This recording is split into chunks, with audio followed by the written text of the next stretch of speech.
ఒక ఊరిలో నలుగురు స్నేహితులు ఉన్నారు. వారు విజ్ఞానంతో పాటు తమ పోషణ కోసం ఇతర కళలను నేర్చుకోవడానికి బయలుదేరారు. వారు ఒక గొప్ప యోగికి సేవలు చేసి ఆయన అనుగ్రహంతో కొన్ని మానసిక శక్తులను విద్యలు నేర్చుకున్నారు. నలుగురిలో ఒకరికి విరిగిన ఎముకలను జతచేసే శక్తి అబ్బింది. రెండో వారికి తగిలిన గాయాలు మాన్పించే శక్తి నేర్చుకున్నారు. మూడో వారు రక్తనాళాలలో రక్తాన్ని ప్రసాదింపజేయగల నేర్పు పొందారు. నాలుగో వారు ప్రాణం పోసే విద్యను సాధించారు. ఆ నలుగురు 4 దివ్య శక్తులను పొందగలిగారు. ఆ తరువాత గురువు గారి వద్ద సెలవు తీసుకొని వారి ఇంటి ముఖం పట్టారు. ఊరు చేరడానికి అడవిగుండా పోవలసి వచ్చింది. ఇప్పుడు మృగాలకు అలవాటైపోయిన అడవిలో నలుగురు కలిసి ఒక చచ్చిన సింహాన్ని చూశారు.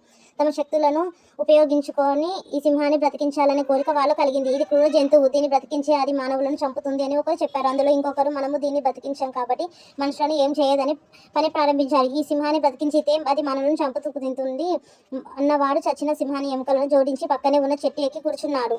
రెండో వాడు గాయాలను మానేలా చేశాడు. మూడో వాడు అబ్బిన విద్య రక్త ప్రసరణ కలుగా చేశాడు. ఇప్పుడు నాలుగో వాడి వంతు వచ్చింది. తన విద్యను ఉపయోగించి సింహానికి ప్రాణం పోశారు. ఫలితంగా మళ్ళీ ప్రాణం వచ్చిన సింహం ముగ్గురిపై విరుచుకుపడి వారిని ఆహారంగా భుజించింది.